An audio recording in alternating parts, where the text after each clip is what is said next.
We think he started using in high school. We believe that he became addicted to opiates after he had a terrible fall in 2016. In January and March of 2020, he OD'd twice. Did you know he had relapsed? He relapsed the day he died.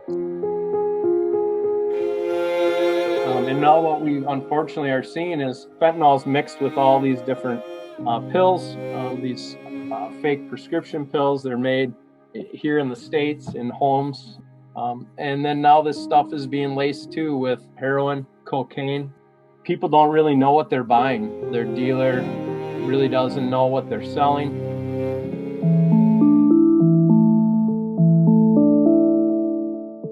Hello, everyone. Thank you for tuning in to Stories from the Field, a series of podcasts that dive into the issue of the evolving opioid epidemic in Minnesota.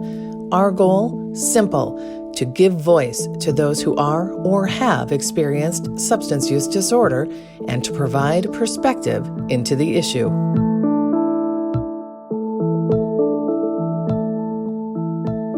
Hello, everybody. Thanks for tuning in to Stories from the Field. Today, we dive into the world of substance use, and we emphasize that every overdose death is a preventable one, and that we all need to come together to educate, support, and raise awareness that recovery is possible. We're going to begin with the mother of a young man who recently died of an overdose after years of struggling with substance use disorder. Tyler was a young Marine whose life was seemingly just beginning, yet ultimately it succumbed to a fatal overdose. Also, we're going to talk to members of the Hennepin County Sheriff's Office and their work to increase naloxone access, and also about a movement that's gaining traction with law enforcement, which is to help those who use drugs, not just criminalize them. All right, we're going to begin with Michele Hein. Michele, you're living with every parent's worst nightmare, and that's the loss of your child. Can you please help us understand about Tyler and your family and how long he used? Just paint us a picture of your lives. Thanks, Julie, for having me on the podcast. I really appreciate being part of this because as we're going through the grief and as we're moving through this time, we want to do something good. That's what Tyler would have wanted, and that's what our family is about. We've always tried to do good. So thank you. Tyler was a funny and headstrong person. His whole entire life. As a baby, he made us laugh.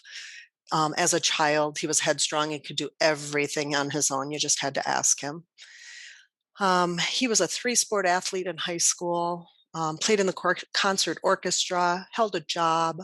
He ended up becoming a Marine, a lifelong dream of becoming a Marine in 2015. And we think he started using in high school. We believe that he became addicted to opiates after he had a terrible fall in 2016 where he broke his arm, his orbital bone, injured his back, and had a TBI. And when he couldn't get the pain medication anymore, we believe he took the street drugs.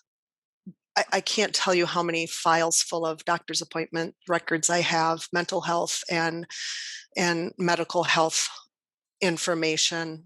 We tried to get him help because we did truly believe that there was also some type of mental health issue at work. But again, he could do it all himself. He didn't want to burden us, I think, with his pain and his addiction as it became an addiction. And it was very difficult to try and help him through that. He loved life. He fiercely was loyal to those who he loved. In January and March of 2020, he OD'd twice, once in January and once in March. He was saved both times by the naloxone. A St. Paul police officer administered it the first time. His girlfriend administered it the second time. That second time is when we really moved into action. And he decided on his own about 10 days after that overdose to check himself into treatment. Can't blame COVID, but 16 days in, he said, I need to come home. I'm done. There's nothing here for me. It's all movies and FaceTimes and virtual, and I'm good. I want to come home and keep working the program. We tried to talk him out of it. His counselors tried to talk him out of it, and he asked if he could move in with us. Should have I said no? Should have we said no? Maybe. You don't know. But he moved in with us. We said, as long as you're doing what you're supposed to be doing, we'll help you. 4 months sober, and he relapsed. Relapse is real. Did you know he had relapsed? Were there indicators? He relapsed the day he died. All right, we're going to talk a little bit more about Tyler and what you are doing to honor his memory in just a bit. But first, we wanted to talk to Lieutenant Richard Palaia. He's with the Hennepin County Sheriff's Office, and also we have Drug Intelligence Officer Lindsay Bartholdi. Thank you, you two, for joining us. But Lindsay, I'm going to begin with you. And, we heard Michele's story and Tyler's life. Do you find that Tyler was an anomaly, or is he becoming more of what you're seeing on the streets? Describe to us what Hennepin County is like. Thanks, Julie. I appreciate you having us on and hearing our side of the world in Hennepin County. And unfortunately, Tyler's story is all too familiar with all of us in the law enforcement world trying to fight this opioid epidemic with public health. It's very common to see these overdoses, especially with the increase in synthetic opioids, such as fentanyl and all the different types of fentanyl analogs that we're constantly trying to keep up with. But it's just a never-ending battle. Like I said, it's constantly changing. And right now with counterfeit pills, such as, these Oxycontin-looking pills that are actually mostly pure fentanyl, these stories are just piling up, and they're just all too familiar to all of us. Let's talk specifically about some of the drugs that are those substances of choice right now. And I think it's really important to name them so people are aware. Obviously a lot of users are thinking that they're using heroin, but it's not just heroin. It's always constantly mixed with fentanyl. It's very rare that we just see just straight heroin anymore. It's always cut. A lot of these counterfeit pills are just, what people think might be a Xanax or might think is an oxycodone or, just regular prescription pills that are normally, not going to kill you after one dose, but they're being pressed, either here in the States or in other countries with fentanyl and other fentanyl analogs that are causing many fatal overdoses on the first try even. So, Lieutenant, you've worked in drug task forces in Hennepin County for about 15 years of your career. How have things changed in your time, or have they basically stayed the same since you've been working in this field? Well, there's been a lot of changes. I really appreciate you guys, first of all, having us on. I started narcotics in the late 90s and have worked in and out of narcotics since then. In the late 90s, we were really struggling with crack cocaine. That was just near the end of the crack cocaine epidemic. We didn't see fentanyl, and there was really a minimal amount of heroin around. There was some, but not too much. There was a limited number of pills. There wasn't homemade pills or pills pressed in people's homes. Any pills that were being used were really usually prescription type pills. But then as things progressed, meth started to really come around. The purity was low. A lot of it was homemade, and rarely would we see meth labs anymore now. So back in the beginning, there were a lot of meth labs, really, in pure meth, and it's really progressed into some really, really pure meth, which is a huge problem. But also, heroin started to show up probably 15 years ago or so. We'd see it, and it was just heroin, and that's all it was. And then eventually fentanyl started coming around, and that's what we really are dealing with now is fentanyl. And like Lindsay said, all the different analogs that are constantly changing. It's hard to even keep up with the laws on what's illegal. Some of this stuff isn't even illegal because it's changing so quick. We have a hard time keeping our laws at pace with the different analogs. And now what we unfortunately are seeing is, fentanyl is mixed with all these different pills, these fake prescription pills. They're made in pill presses, and here in the States, in homes and other places. They're shipped in from all over the world. And then now this stuff is being laced too with, like Lindsay said, heroin and cocaine. Cocaine, we're seeing fentanyl more and more in cocaine and other drugs. So, that's one of our big struggles is people don't really know what they're buying. Their dealer really doesn't know what they're selling, and people are just randomly getting different things. And if you have pills that are made from pharmaceutical places, well, then obviously you know exactly what you're getting. But when people are mixing this stuff in their living rooms or in what their version of a lab is, there's no way to really have a control for each pill or for each thing. There could be a large amount of fentanyl in one pill where there's hardly any in another, so there's no consistency. So the users really don't know what their next dose is going to be for them. And that's a really difficult challenge for everybody. So you're talking a lot about what people are using, but let's talk for a moment about who is using. Is there a type, and I'm using air quotes here, on the people who are purchasing these, such as socioeconomic status? Does this run across cultures, across race? There's no boundaries, especially with the opioids. They're all over, all races, all communities. There doesn't seem to be any one certain place that they show up more than another. So a lot of people, start from, an injury, which is a very sad thing, like Michele has gone through with her son, where there's an injury and they go on to opioids of some sort, and then somewhere along the way they become addicted, and then the doctor eventually takes it away, and really they have nowhere to turn to but the street. And unfortunately, when you're addicted to opioids, you're really, really sick. No one wants to be addicted to opioids. No one wants to be addicted to any drug. You don't take it the first time saying, I want to become an addict. And that's really the sad thing, is for an opioid addict, they wake up in the morning and they just want to feel better. They want to have, they need the opioid just to function. Otherwise they're legitimately ill and they have a hard time functioning. So there's a lot of challenges to this. So there's no boundaries to it, for sure. So Rick and Lindsay, you're on the streets. You're talking about this behaviors and just how sick people get. How do you get upstream from this, and how important is naloxone in the overall response?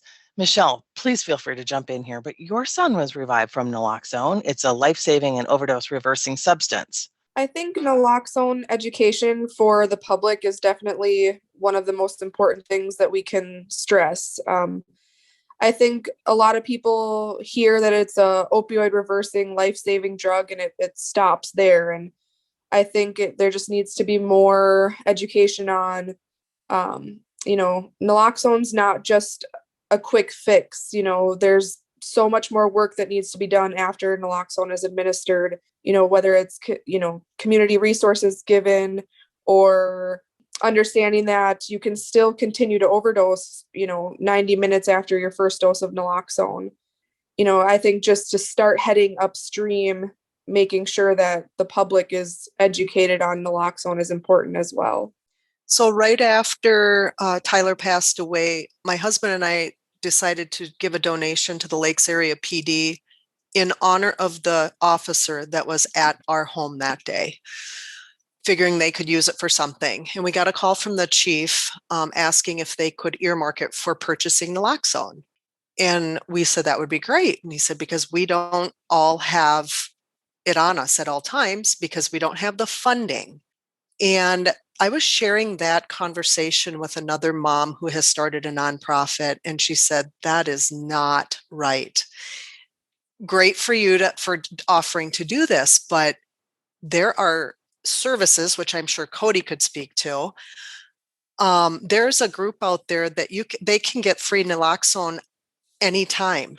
So that's what I've been working diligently on, is getting in, especially to these small police departments and EMSs and fire departments that don't know that it's out there, or if they did know and forgot, I don't know how that even happened. So I have a map of the state of Minnesota with all the counties broken down and the contacts that I can send to a EMS or police department at any time, and they can reach out and be completely loaded with naloxone, and they offer training. Rick, Lindsay, what do you think of that? Is there maybe more coordination that needs to happen between law enforcement statewide? Well, that's really good to hear. I wasn't aware of that program where, because naloxone is expensive. I was just looking this morning. It's $117 a dose, so it gets costly. Hennepin County Sheriff's Office did receive a grant from HIDA, which is the high intensity drug trafficking areas. It's a federally funded program. That's how we pay for Lindsay's position. She's the DIO for the entire state. Lindsay has connections all over the state. This is really good information for her. Hennepin County Sheriff's Office did receive a $25,000 grant from HIDA to purchase naloxone to distribute to small agencies who need naloxone. So we have been trying to distribute to the smaller agencies that need naloxone. We have naloxone all the time. We have it in the jail. We have it in our squads. Bigger agencies always have it. It is an education piece. It's a financial piece. There's a lot to it. But coordination is something law enforcement's always working on. With Lindsay's position, it's paid through HIDA and through ONDCP, the Office of the National Drug Control Policy. With her position, she has a public health analyst who is her partner, and that's a new program to Minnesota over the last couple of years to try and really bridge these gaps that we're talking about, is to bridge the gap between law enforcement, Lindsay, and then the public health analyst, her name's Haley, to try and make sure that everybody in law enforcement and the health world are trying to come up with ideas and programs on what do we do with the overdose challenges that we're faced. And it's primarily focused on the opioids, but as meth has really come back lately, there's a lot of overdoses in that arena too, and with other drugs. So they focus on everything, but primarily, obviously, opioids are the big thing right now that's really hurting us. So we challenge, that's a challenge, and we try and bridge those gaps. We're listening so deeply and intently about this law enforcement perspective. But Rick, you and I were talking offline last week, and you were just saying that oftentimes, as you mentioned earlier, even in this podcast, nobody takes a substance with the intent of becoming dependent on it. And so you see the person who's using, you and Lindsay are there. Michele, you saw it with your son. Are they criminals? Because they are using illegal substances, but I understand there's a shift away from this line of thinking. Michele, do you want to start? Because Tyler had some criminal entanglements because of substance use. That is correct. And it was more about what he was carrying on him, which obviously was with the intent to distribute. But I don't have any proof that he ever did that. But we always taught our children it's illegal. You can't do illegal things. It's just not okay. So when Tyler started really using opioids heavily, or the opiates heavily, I think that it messed with his mind so much that he couldn't see the forest for the trees. He just could not untangle himself. He would try and try and try, and he just wasn't able. Matter of fact, at his celebration of life, his friends told us stories we'd never heard before. And the common theme was, I wouldn't be here today if it wasn't for Tyler. And I tell you, I think it's because Tyler didn't have a Tyler. He couldn't help himself. I think that decriminalizing substance use, I'm uncomfortable with that a little bit, because that's my belief and my core values that you just don't do that. But I'd like to hear more about what Lindsay and the lieutenant have to say about that. Yeah, I can speak to that. It is a very, very complicated and complex matter. There is no doubt. So, like I had said earlier, nobody wants to be an addict, for sure. The struggle to just feel better so you're not sick is real. And the more you use, the more financial burden you have. It becomes a point where, some people will sell just to have enough money to keep using themselves. And people definitely need help, who are addicted. When you get to the actual dealer level where you're distributing this stuff, you need to be held accountable because you are killing people, and that's a criminal act. There's no doubt. Someone sold the drugs to Tyler, or he got them somehow, and that person needs to be held accountable because by selling that to Tyler, they took a life that affected a lot of people, obviously. Brought us all here today, right? So these people need help. It's a fine line. When is it a criminal act and when isn't it a criminal act? It's hard to just put a finger right on it. I'm like Michele in that my core values and everything I believe in, if you do something illegal, it's a criminal act. But when you're an addict just trying to feel better, you really, really just need help.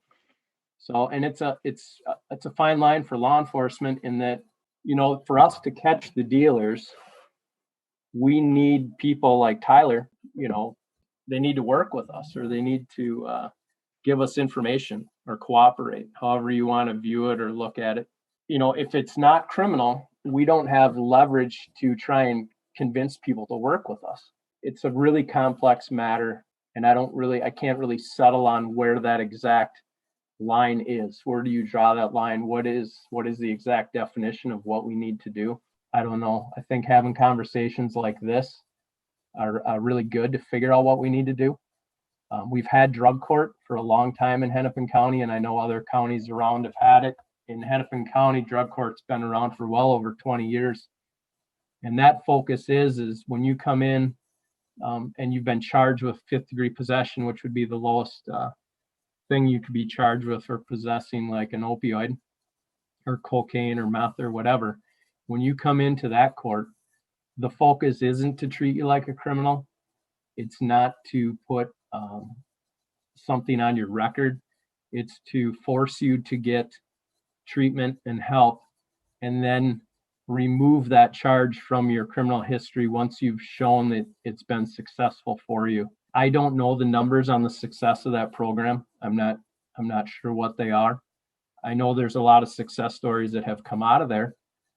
And I've known from my years of working narcotics, with a lot of different informants of a lot of different levels, including users and small dealers and big dealers and different things, that I've seen success stories when I've given people an opportunity to do better and to cooperate and help us go to the higher dealers to get the stuff off the streets and hold people accountable. And I've seen these success stories. I've had people call me at Christmas who are informants and thank me for changing their life. And, they've gone on to get married and have kids and have good jobs and all that. And then that makes you feel really good, right? That you did help change somebody's life. People need to realize, I think, that especially in the drug world, the police really are focused on trying to get the dealers, not the users. They're absolutely after the dealers. They're after the very highest dealers that they can get to. That's the main focus of every drug investigation, is to go as high as you possibly can to try and cut the head off of the monster. I know a lot of the narcs that work this job take a lot of pride in that. And they also take pride in seeing the people who are addicts and very small time dealers turn their lives around. Rick, I love that. And I love that you're providing a sense of hope that recovery for some is possible. What do you think? This is your chance to talk to Minnesotans who are listening to this podcast and beyond. Would you want anybody who is either a user or somebody who has a loved one who's a user, a friend, what do you want them to know? No, I was just going to say what our family's goal is now is to help educate people on the signs and the symptoms and the ease of attaining these illegal street drugs that could kill you the very first time, or if you've been using for many years. We want to help prevent other families from this devastating loss, and that's where we were going last March, April, May, June, as Tyler was working his recovery, that If we can get the naloxone into the right hands of people that can administer it, they can have a second chance or a third chance or a fourth chance, however many times it takes, because recovery is hard, no doubt about it. And it's not always successful. But as Lieutenant said, it can be successful. So we need to get people to understand they know their loved one is taking something, and to look at the signs. I mean, hindsight's 2020, right? Tyler's stomach was ripped apart for years. Why was he ripped apart? He ate the same things we did. We quit drinking milk. I mean, super simple things. Again, know the signs and symptoms and the ease of attaining the drug. A mom told me recently, another mom who has gone through this told me recently, people who are not directly affected by the opioid epidemic have no idea how quickly they could be. Rick, would you like to add anything? Yeah, I would say that, I've seen countless stories similar to Michele's, where, the person who's addicted was very successful student, well-liked, charismatic, fun-loving. And I'll say it again, he didn't want to become an addict. Nobody wants to become an addict. And when you talk to these people who are addicted, I would suggest compassion, understanding. I think from talking to some addicts over the years, there's a lot of embarrassment. They feel like they've let themselves down. They've let their family down. They feel like they've embarrassed their family. They've embarrassed themselves. You can't treat them any different because they're in this situation. You really have to be there for them and support them and find them help. Keep checking back with them, making sure that they're following their plan, their program, whatever it is, and make sure that naloxone's available. There's a family I'm aware of here in Hennepin County. The mom has saved her son, last I had heard, over 5 times, and because she knew the struggle was real, so she kept that around all the time. Luckily, she was there when he overdosed each time. I don't know where that family's at now. That was 4 years ago that I had dealt with that family. It's really being there for your loved ones and supporting them, and like I said, compassion and understanding, and realizing that they just want to feel better. That's why they're using. It's because they want to feel better. Lieutenant, you mentioned how they are embarrassed. Well, the family is embarrassed as well, so we don't tend to talk about it when we're living it. And that's something else I'd like to encourage, is that do talk about it. Tell your best friend, tell your support system so they can support you. And it will destigmatize it. Right. Because it's real. It happened to the Hind family. No, it wasn't going to happen to the Hind family. And it did. But we wouldn't talk about it. We were embarrassed. And actually, more than that, we had hope that every time he was a strong guy and he was going to get it. He was going to make it. He was going to get through it. Yeah, I think a lot of people have that everything's going to work out. Just give it time. Everything's going to work out. This is a struggle that doesn't always work out, that needs constant attention. Lieutenant Rick Palaia, Lindsay Barthaldi, and Michele Hein, I cannot thank the 3 of you enough for joining us today, and thank you everyone for listening as well. I'm Julie Bartke with the Minnesota Department of Health with this story from the field.